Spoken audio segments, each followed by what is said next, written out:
We have a new stage setting today. I hope you appreciate its beauty.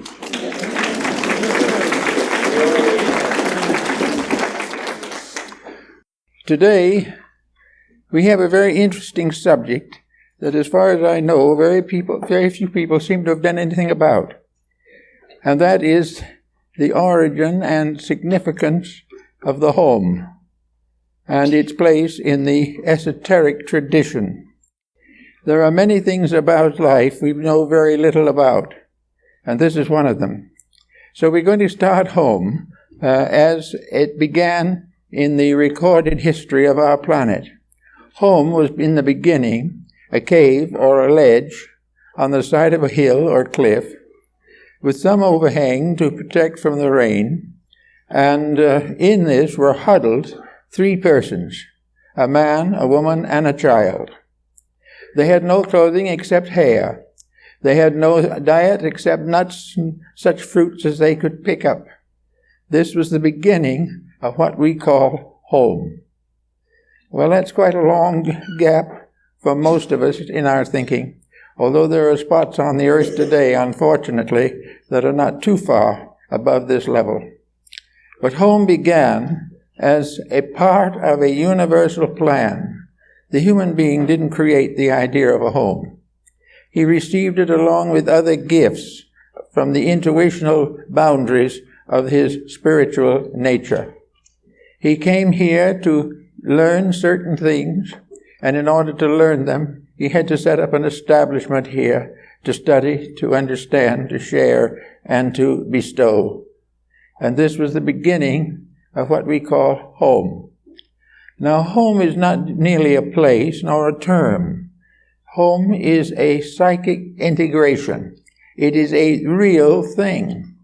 A home is an alive thing.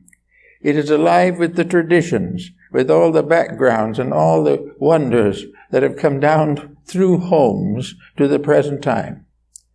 Not only that, but a home is an entity capable of creating karmic consequences. Any individual in a home is responsible for certain laws which were not created by man, but were created by the archetype which gave us home in the first place. Another home is a degree of consciousness. It is an unfoldment of principles. It is a revelation of purposes. It is something that happens as we unfold and evolve, by means of which we gain greater insights and greater opportunities for growth. So in this beginning, in this cave on the side of the hill, we have the beginning of a relationship between living things. At the moment relationships exist, there are consequences. No relationship can be completely neutral. It always has to be for good or for bad, for better or for worse. So as we go along in this first little spectacle that we're talking about, we find going through age after age that the next thing we may notice is that this cliff home has been moved to a cave that has been discovered. A cave which was more protective and also larger and more suitable for the expansion of the family. In this cave also we find the beginning of various interests and attitudes. To beginning, the life consisted largely of simply eating available foods. But as things grew and unfolded, the new food became available, either through hunting, for fishing, or through watching the actions of various creatures in nature, eggs and all this type of thing. So gradually another step was taken. A step was taken in which the individual became aware of ways of building a stronger home situation, that was possible to build a permanent relationship between nature and himself. This went on and on and on until somebody had the bright idea of hunting. And in the hunting came first the stone club, and later the bow and arrow, and still later the spear. Now these three were largely intended to help the individual to find food in a world where most food was savage and afraid and dangerous. But after a little while, something happened that wasn't really in the book. The weapon became a means of dominating another human being. The individual was capable of destroying a life like his own. He was capable of planning and plotting to take over a bigger cave or a nicer hillside. Through the development of this notion of hunting came, therefore, his ability to hunt his own kind. Now, the moment that he did this, he broke a law, because somewhere in the background where deity abides in perfect radiance, there was a law that the individual was not supposed to hurt his neighbor. But in the development of his various ambitions, it became very desirable for this man living in the cave to get a better cave, perhaps a cave belonging to a neighbor. The neighbor was weak or old, so it was possible to get rid of him. And so now comes karma. Every action that the individual makes in his environment is subject to law. And this law is subject to the realization that all energy, all power, all strength, and all wisdom must be used for good. And if they are not so employed, they come back with very difficult and dangerous reactions. So the individual finally discovers that he is capable of using the knowledge that he has to build stronger weapons, a stronger house, and to dominate weaker or less thoughtful beings around him. So little by little, there came into a realization and into fact a competition of homes. A home was no longer your abode, no longer your place of safety. It was only safe if you defended it, and it was only safe if it was strong enough to be defended.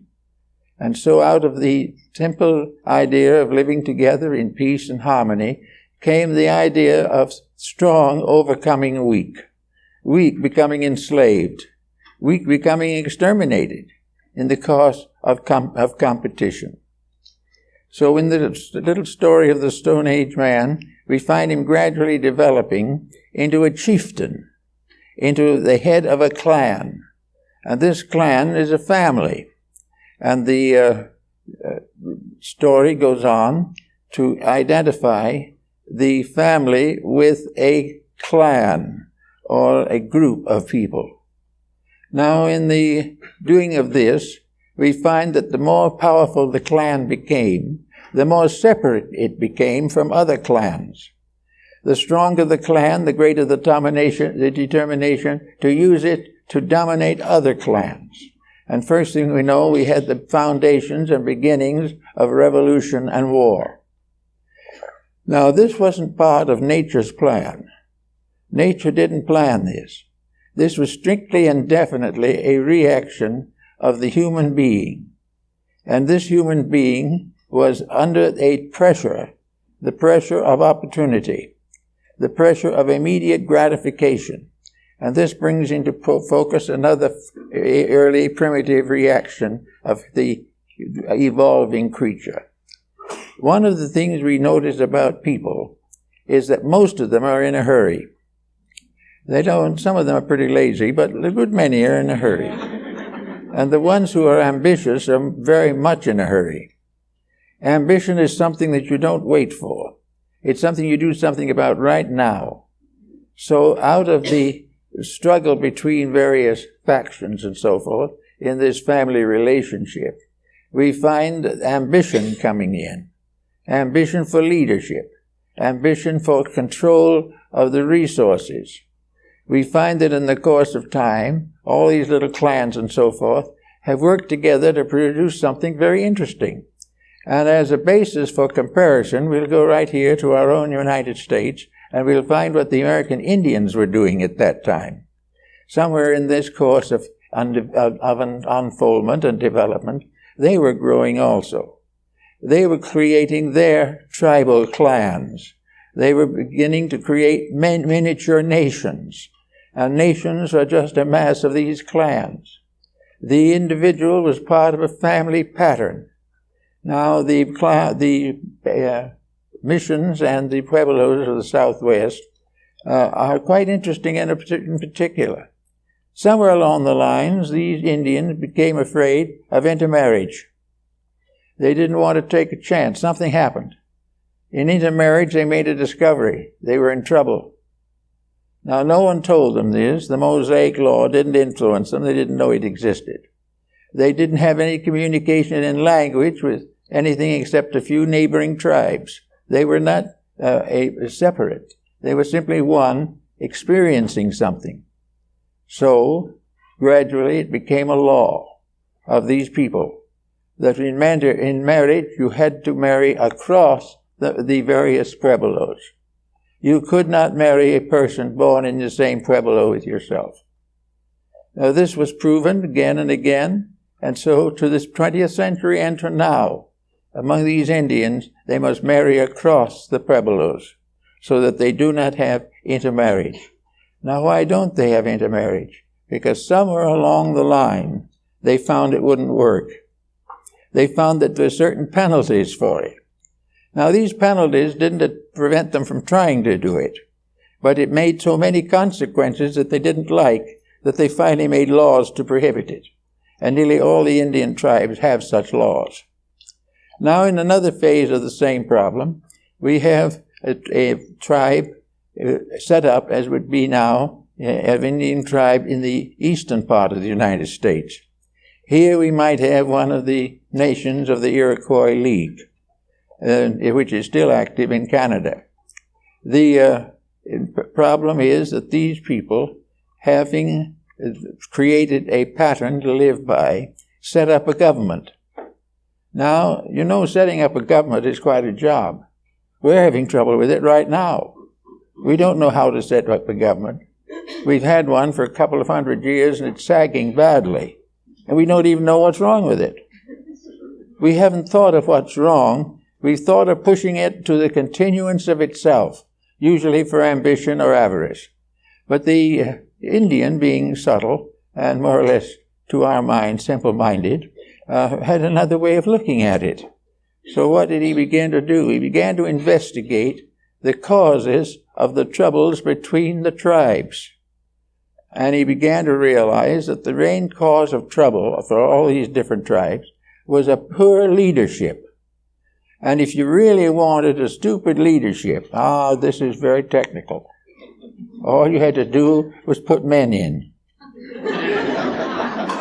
So the Iroquois League said, we can't really afford to dispose of men. They're colorful, but we can't let them rule because they are not the type that can rule. The ruler of the tribe must be the mother of the people. The mother has the first choice. She must lead the life that is to make possible the happiness, peace, security, and growth of her child. The mother's intimate relationship with the future is benign, benevolent, and very gentle. Therefore, she wanted to know that the various generations that would follow would be kind. And when Woodrow Wilson found the League of the Iroquois Nations, he was so delighted with it that he created out of it the League of Nations, which was never accepted, however, by this country. Nearly all other countries were glad to see it. Therefore, without accepting it, we did not have the benefits. But the Iroquois League and the ladies of the tribe were working to create a system that would work, a system that would not be subject forever to the ambition of men. Because men were kind of more ambitious. They like to go out and have a good scrap every once in a while. They like to go out and take over something. They like to compete with each other if it was only in baseball or football. They were kind of competitive. But the women of the tribe had a different point of view. So finally, in the Great League, the whole matter was smoothed out and made to work all right. The senators of the Iroquois League, what we would call Congress, were called sachems. And the sachems were the number one men of groups of all kinds, representing different families or different groups of the Iroquois nation. So they became the representatives at the great meetings of the Long Table, where all the problems of the tribes and everything involving the future of the Indians was worked on and cleared up, and arguments and dissensions were arbitrated, and everything went along very, very much better. So with the senators sitting in their feathered hats, one running everything, and the mother sitting back looking benignly at everything, there was a very nice type of government, which unfortunately we disturbed by coming in and taking over the country. But in the meantime, we got a very interesting picture. The senators were men. Therefore, it looked as though we had the same old thing over again. But there was a difference. The difference was that the senators were voted into office, just as we vote our public officials. But no man could vote. All of the men had to be elected by women. Women alone had the vote. But they appointed their officials to do what was necessary. They didn't go out and do it themselves because they had families to take care of. Therefore, they created, we will say, assistants. The politics of the nation of the Iroquois was handled by secondary leaders. The primary leaders were the women taking care of the children. Why? Because the League was very certain in its results, namely that the survival of the League entirely depended upon one thing: the integrity of the children. Without honest children, there could be no survival of civilization. The Indians decided on that 250 years ago. Nobody paid any attention to them because it looked so different from what we were accustomed to. But at the same time, as we look back from now, we're beginning to see that something interesting was happening. A new concept of life. These people were coming down from the caves now, from the Stone Age, into the villages and communities of the western half of the United States. And here they created their own world. They created a kind of development based upon one thing, that it was absolutely necessary for the various groups to work together. Any individual who did not work for the common good was a detriment to the common good. And yet, with an ordinary way of doing things, if you refused a man a vote, he'd turn around and shoot you, or get rid of you in one type or another. But this wasn't any use if this voting was so developed and so handled that the women continued to vote and voted out the man who wanted to destroy them. So little by little, they got to a very good height. And the work done by WWII, the great sachem of the Iroquois, was carried on by the early colonists. William Penn knew about them. He knew exactly about them. And on one occasion, he describes the fact that by means of this league, half of the continent of the United States was brought together without a shot or a bow or an arrow. It was done on the basis of integrities.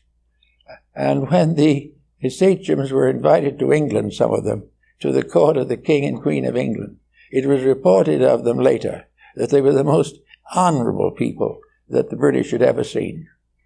They were correct in their thinking. But they were not just correct in their thinking because that was best. They had another reason. The correct thinking was according to the will of the great Malado. The correct thinking was according to the will of God.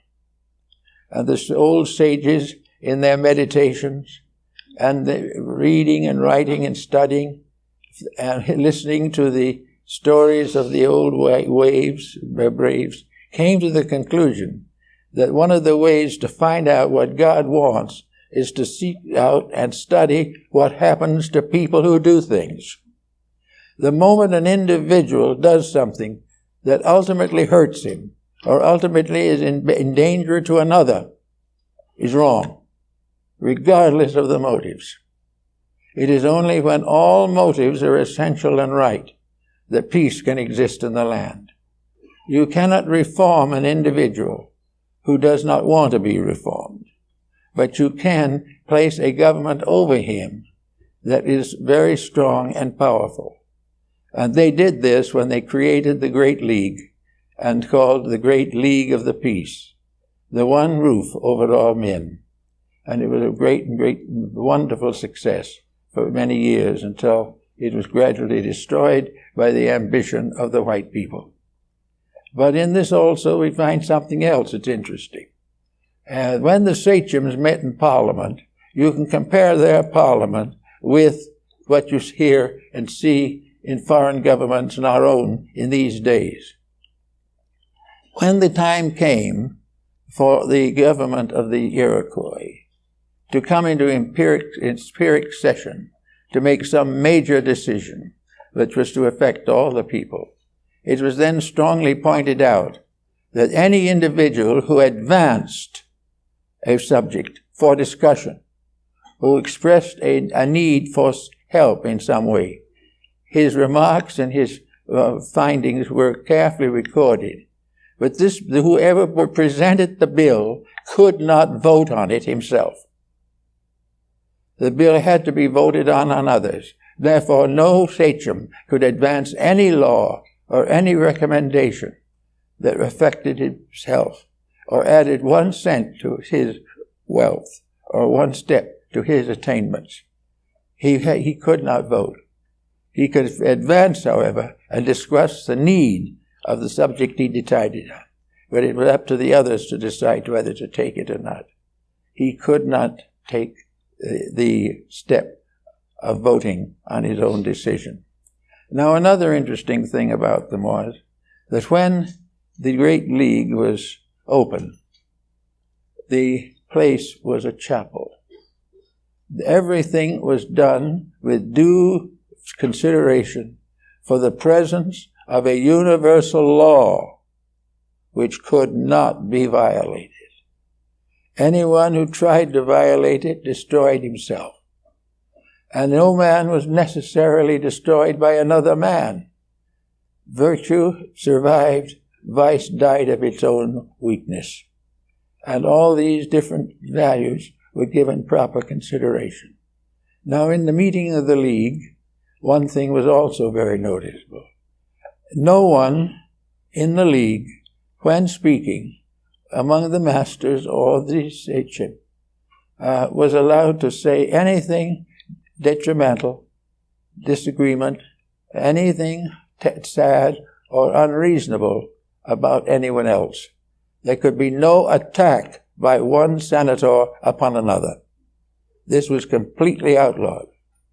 He only if the various factors were brought into focus, then the various senators were able to discuss it themselves. But no one was permitted to attack another.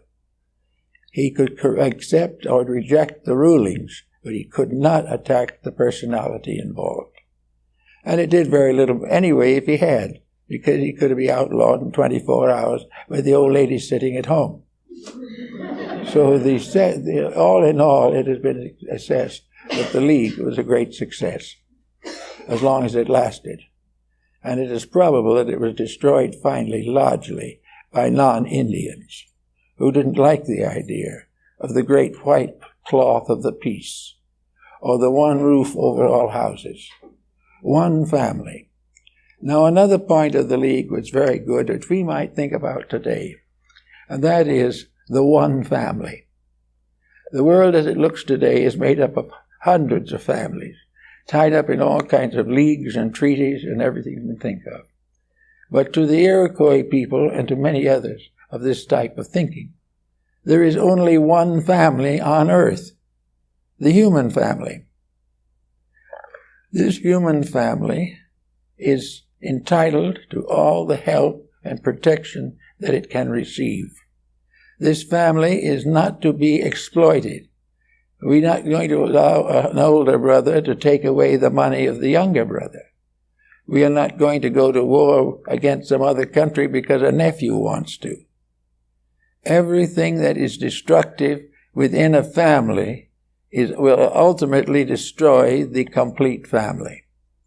Any treason within the group itself will ultimately bring the group to oblivion.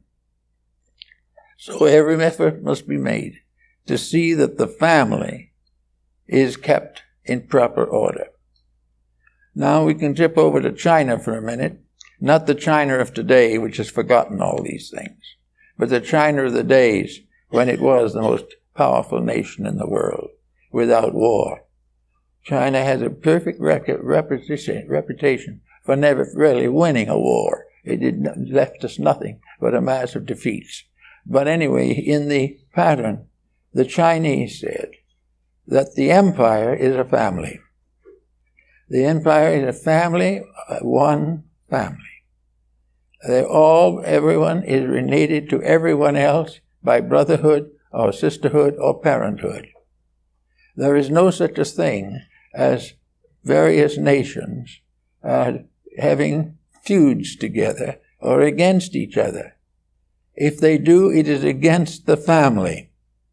The moment a false deed is performed, the whole empire shudders, because it is as though a son betrayed his father, or a mother neglected her child. Everything that was necessary to the perpetuation of good in human society must be defended by human society, must be made practical and workable by the efforts of people. And it would be the same thing as treason to have dislocation of the family. Well, our world family now has probably nearly 200 nations in it. Any squabbling between any of those two nations is against survival. Every war is a step toward disintegration. There is no possible way of transforming an evil act into a substantial contribution to progress. So here we have wars all over, and people all over talking about them. But there are reasons why nothing happens.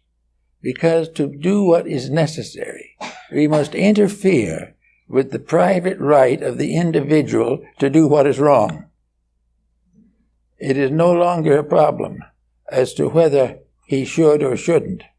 The time has come in these problems when it is he must or must not act as he does today.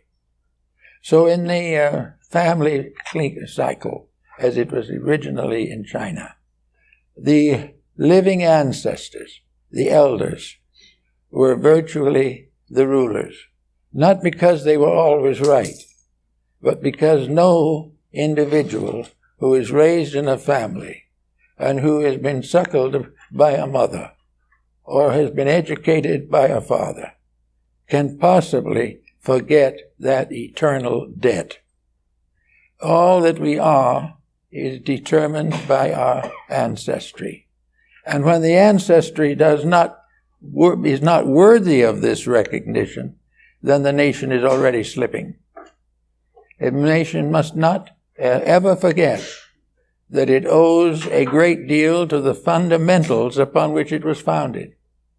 This nation owes a great deal to the 17th and 18th centuries of Europe for its foundations. It owes most everything that it is to the past.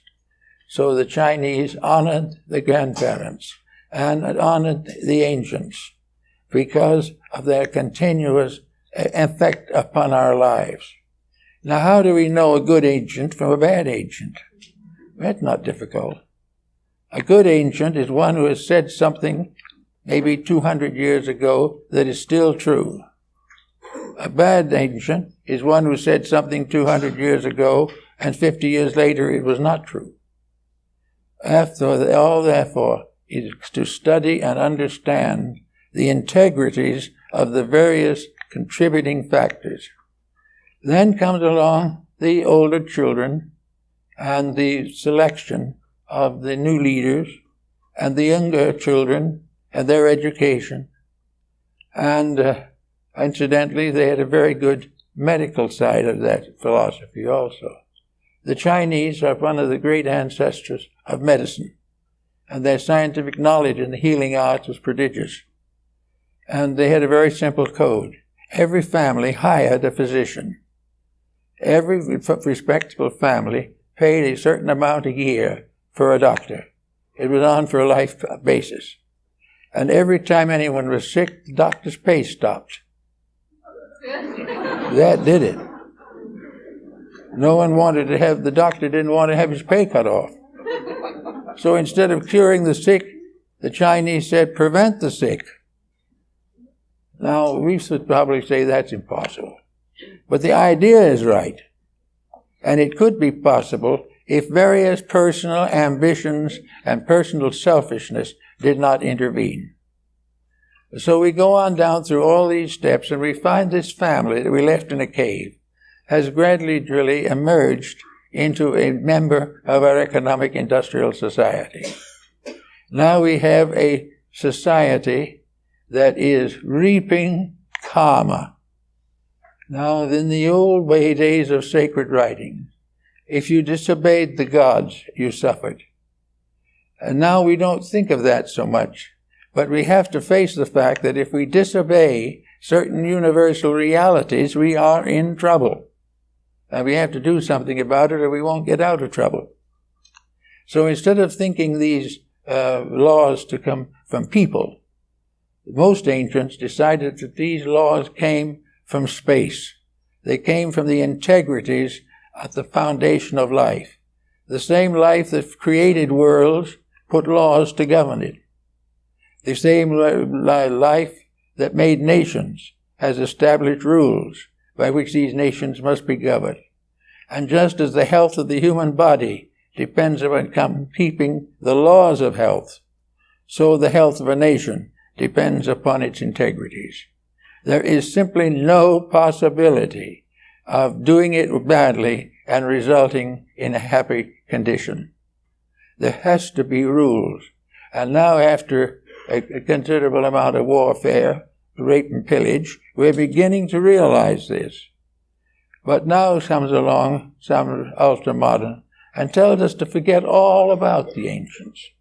Oh, they lived long ago when everything was superstition. You can't depend upon them any longer.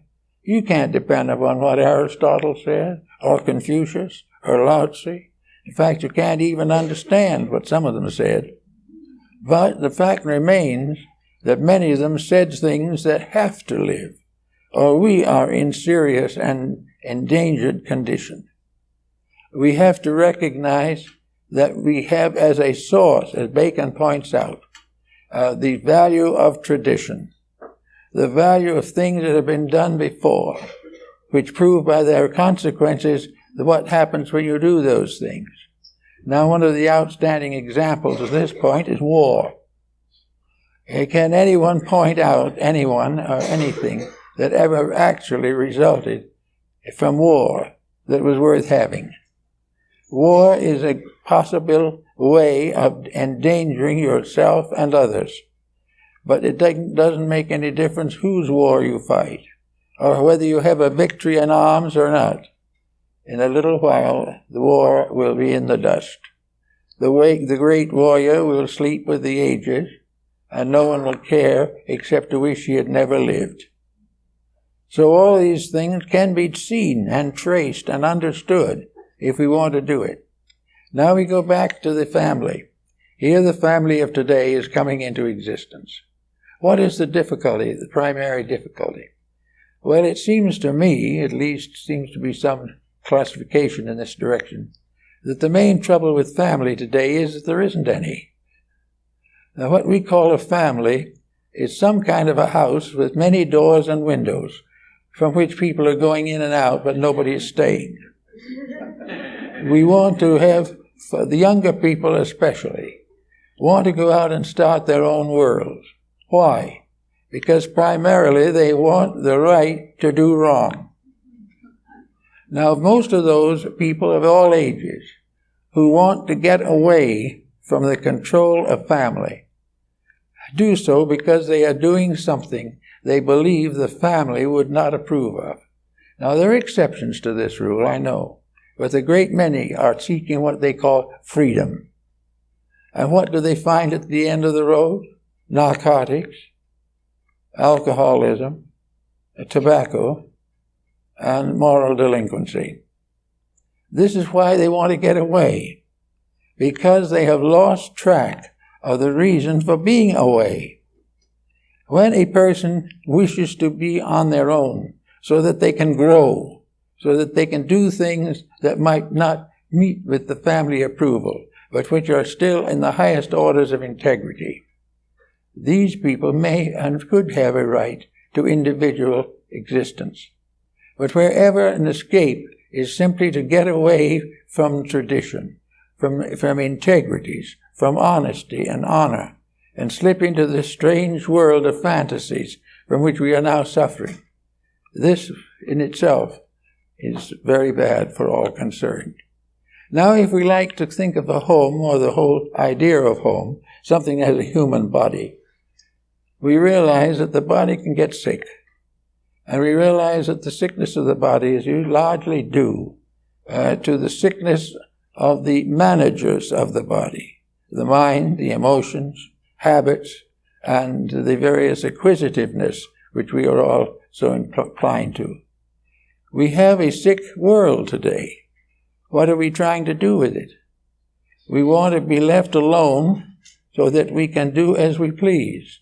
And this brings another point of great importance into focus, and that is immediacy.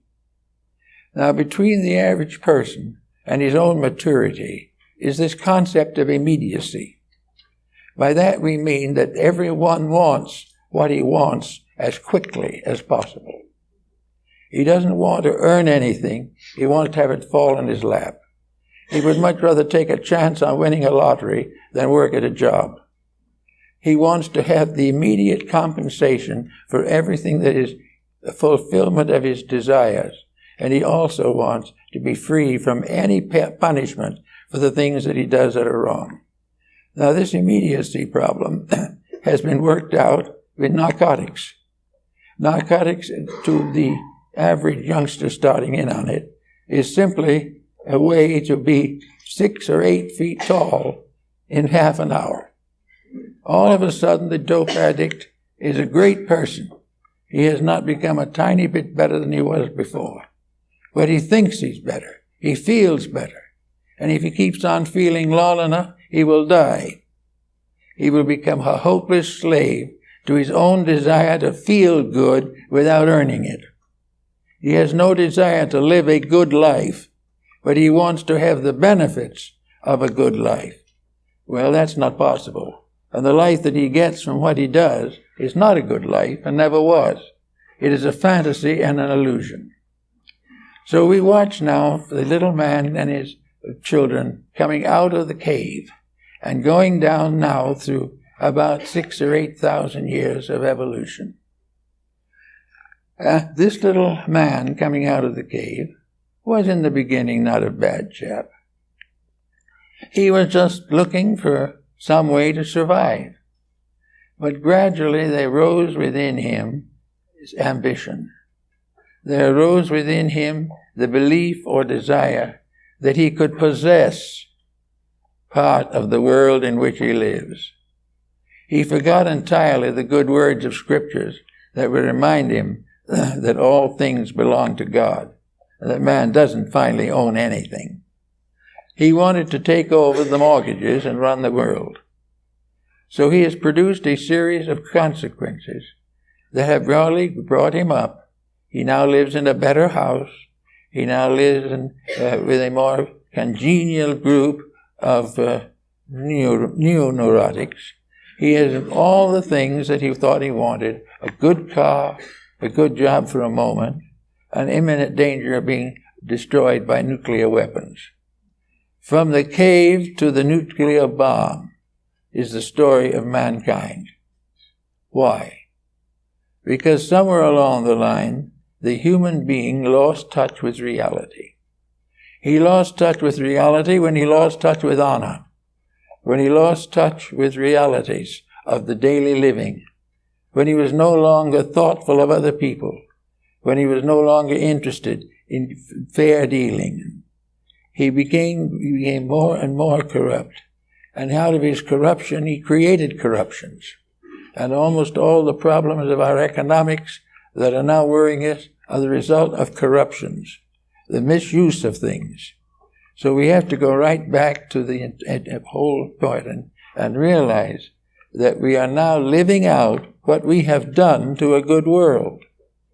We have determined to destroy it because we thought, by so doing, that we could make it a source of unique advantage to us. It wasn't necessarily going to help anybody else, but it might help a small group of friends, but it was not the great good that was hoped for. So somewhere along the line, we go back to the world mother. We go back to the mother of God. We go back to the idea of the eternal mother of all that lives, which was found in so many of the teachings of the ancients. And as a rather hurt, crushed, disillusioned race of children, we are now asking a little bit for parental help. We want to know what to do to reclaim the honor we have lost. We want to know what we can do to perpetuate the values that survive. We want to know how we can make the planet last as long as possible and not gradually disappear because of nothing but stupidity. Well, if you take that to a mother who is a good mother, she might point out to you that all these problems resulted when you decided to leave her and go out on your own. That was the big mistake. You didn't need her any longer. You didn't need temperate things, honor, honesty, virtue, integrity. What you needed was strength and skill, and with these you would create a way for yourself. And everyone who has created a way for himself that way has created a way that led directly to the graveyard. So we find the great mother of mysteries, Diana, the great goddess of the Ephesians, reminding the peoples of long ago and those of today of the virtue of the family, that we can never solve these problems until there is no longer animosity or antagonism between the children. We are not going to succeed if we fix it so that the eldest son gets most of the money. We will not fix it if the eldest son works it so that he takes the rest of the money. All these things are the foolishness and fallacies of ignorance. Over it all is the real spirit of the mother that wants us to share equally, share honestly, and work together for the common good. The good mother is also hard to find these days because she is under pressures of all kinds. She has been taught or made to believe that her own position must be protected. The protector of mothers should be the sons. But we know that it is not so now. So we see all around the world nations which have lost contact with the great stream of purpose. Now, how can they find this stream of purpose? And here I think is practically a cabal that we should all be thinking about. That there is a way to know exactly what we should be doing. We do not have to wait for a psychic to tell us. We do not have to wait for a dozen logicians to work it out in mathematics. The simple fact is that if we create a situation that helps a few and hurts many, that situation must be changed. There is no way it can ever be justified. And with the earth and its bounties, we have inherited the labors of the steward. We must protect this earth. We must keep the family. We must make it possible for the family to go on in life and in peace and in security. We also must allow for all the children of all these different nations and races to realize that they are children of one eternal mother, the earth itself, and the heavens above the earth. There is no reason why peace cannot come but it will not come unless we value it more than we value avarice and selfishness. We cannot have peace until it is more valuable to make a friend than to nurse an enemy. All things that happen are in written form, and the ancients have left us the records, and they're in the rocks, and they're on clay, and on papyrus and paper, and now they're in cellophane. All of these records tell us what happens to people who do it wrong. We don't know, don't even want to read it. We do not want to do anything that stands between us and the immediate fulfillment of whatever we most desire. If we want wealth, any law that limits wealth must be removed. If we want happiness, all the causes of misery must be stopped. There must be no interference with the infinite desire of the individual to do exactly as he pleases. And for this sin fell the angels, according to the scriptures. The actual point of it is that somewhere along the line, we have to learn how to survive. And we have to learn how to live in order not to destroy the beautiful world that was part of us. We've got to keep the garden free of the weeds of selfishness, of ignorance, of hate, injustice, thoughtlessness. We have to forget for a while what we want or why we want it, and we've got to work together for that which is the greater good to all. And this was written in the philosophies and teachings of practically all of the great leaders of the world. The great codes are identical, and because they demand integrity, they are neatly forgotten. Looking today around, we find several religions that have gone through very serious evils together. These religions no longer representing the principles.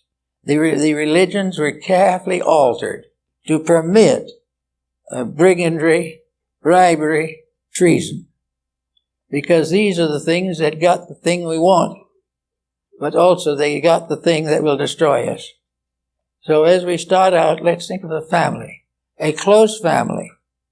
We'll make a contribution to society that will go on year after year and generation after generation. The children of a good family become the parents of new families. Out of the foundations that we make now come the consequences of tomorrow. If these families composed of individuals who only see each other on rare occasions and spend most of their free time in front of a television, we might as well check the thing off immediately. We are in serious trouble, and we're not likely to correct it. But nature steps in at this time, also adds something. Nature gradually makes our mistakes so uncomfortable that we have to do something about them. We just can't stand it. We don't mind hurting other people, but we don't like to be hurt ourselves.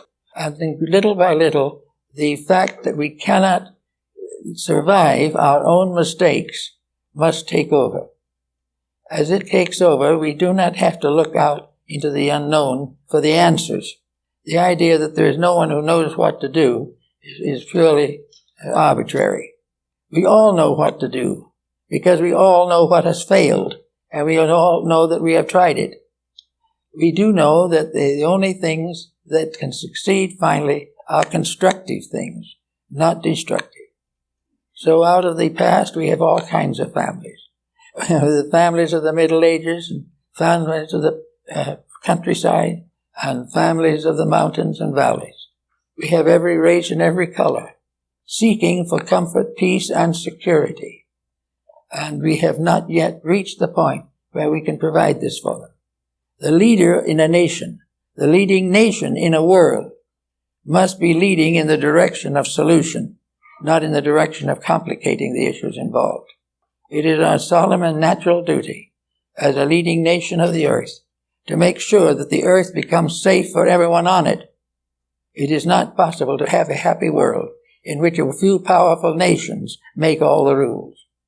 The only excuse for a powerful nation was the excuse of the Spartans in Greece, in Sparta.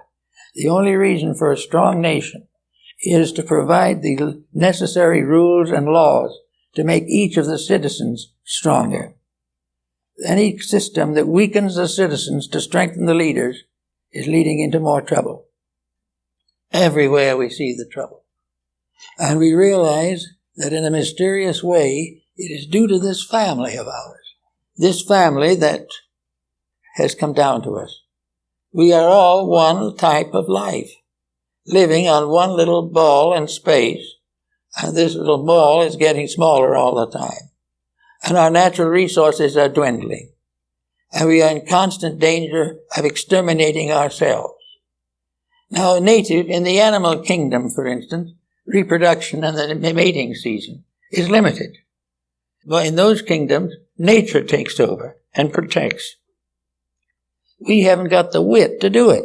We haven't the wit to realize that our overpopulation problem, like many others, is the simple result of the individual having no standards of integrity of his own. He has no realization of right, no understanding of what is proper and what is safe. He just does what it does, what now. He wants to do exactly as he pleases, and the devil takes the hindermost. Well, it looks now as though the devil is catching up with the hindermost, and is becoming more and more a real problem in our lives. So it is necessary for us to make necessary changes in order that we can understand these things. I think if we could do what the ancient Hindus did, it might help us a little. We could make a drawing or a diagram of a family, and we would look at that diagram of that family, and we would see all the branches and so forth. I saw in Baroda in India once a wonderful diagram. So it was a wall covering about 3 feet wide, 6 feet long. And on it was a strange tree-like design with hundreds and thousands of tiny little marks on them. And these marks were all symbols of tribes, symbols of worlds, symbols of deities, and symbols of the meditational teachings that have come down from the past. These diagrams made a complete history of life and proved conclusively to those who were willing to study it that there is not a single accident in the world, that there is nothing wrong with universal economy. We are only wrong because we destroy it or break it or try to escape it. As to take the human body and imagine the human body is the 6 billion people that are here now or will be here in the near future. These people cannot be simply regarded as coming and going. They are not chattel. They are not merely some more to shoot. They are not more to starve. They are not more to try to sell merchandise to, even though they haven't any money. All these people are our family. They are part of a life with which we are all intimately associated. And whether, regardless of what happens, all of this great group is struggling for something, but it has been deprived very largely of proper incentives because they have made a competitive situation in which that which they strive for is not common enough for them all to have it. It is not common enough for wealth to be so distributed that it can be equally found by all. But wealth has nothing to do with survival. It has only to do with trivia. The facts of reality go deeper. Security, happiness, peace, integrity. These are the things that all nations must live for. But they're getting very bad examples. The so-called leading nations are leading the way into further armament. The rich and powerful ones are leading the rest into bankruptcy, with themselves included. All these things are the wrong examples to set to a suffering world. A suffering world sees the luxuries and extravagances of some powerful states, and this in turn soon leads to warfare. All of this is settled down into a new pattern which we all have to find. If you want the body of the human being to be healthy, it must be brought into a state of cooperation among the parts of itself. The body of the individual is one organism. The social body of mankind is one organism. it has to be worked out in such a way that it will ultimately return to that which was its basic pattern, namely family. It is the set example of the simplest unity that we have, and all others are extensions or perversions of this unity. Now, one family means we've got to stop misliking everything that others do.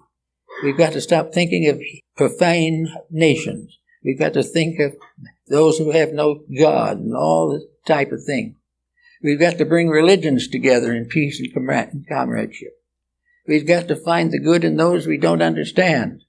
But we also have got to watch day and night to make sure that the relations between all human beings, regardless of their beliefs, regardless of their vocations, are essentially honorable. We have an essentially honorable life. We can rebuild the golden age. The Garden of Eden is not so far away. We're messing it up pretty badly. Just imagine that this world, now half destroyed as far as its surface earth is concerned, struggling with problems of petroleum, struggling with lack of water, all these things, could become again the Garden of Eden that it was in the first place, simply by the constructive use of the resources that we possess. Well, if all our efforts to improve were devoted to making things better, instead of making one nation stronger than another, we would get somewhere. But armament and war and these problems lead only gradually and more rapidly to the extinction of a people.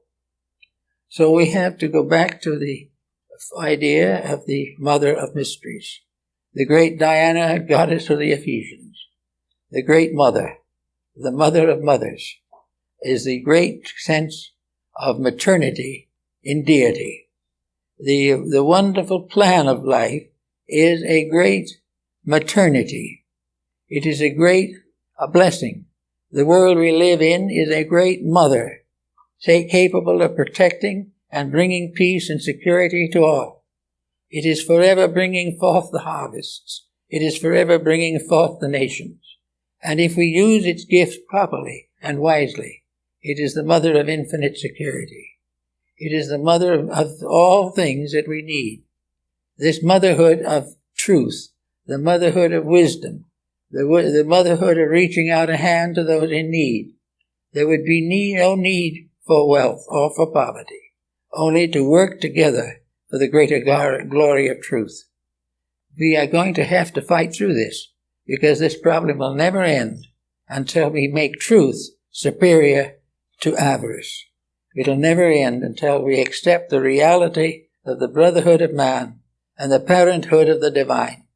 And until we do that, we will continue to struggle in this maze of illusion and sickness.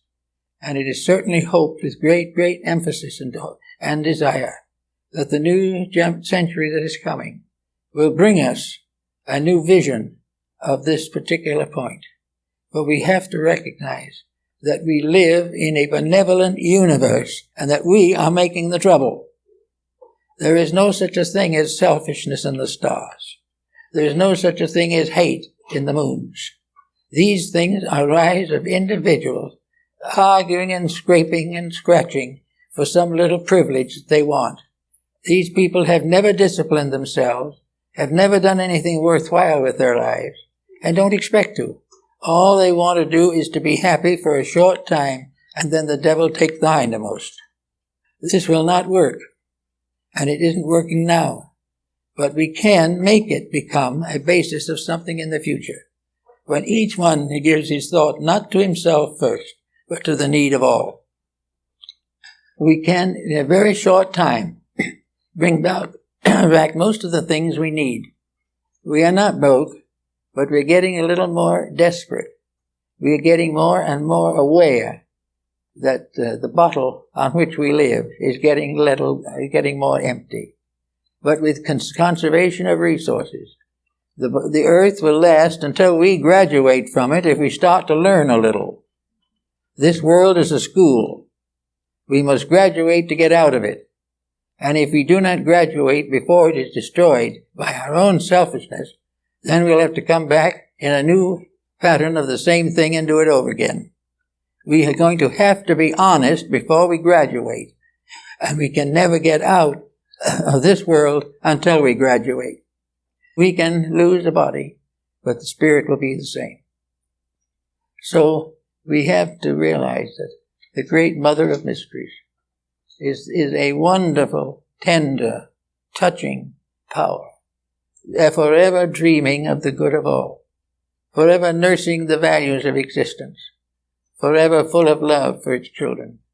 But the law says it cannot take the right of that child to grow. The parent cannot suffer for the child, but it can suffer from the child. And in time and in purpose, we will finally come to the conclusion that this earth is a pretty nice place, and that we can take most of the suffering out of it and out of ourselves if we will start by keeping the great rules of life, which we will find in the great systems of world philosophy and religion, and add to them the adaptation of modern devices and modern inventions to the great program of human redemption.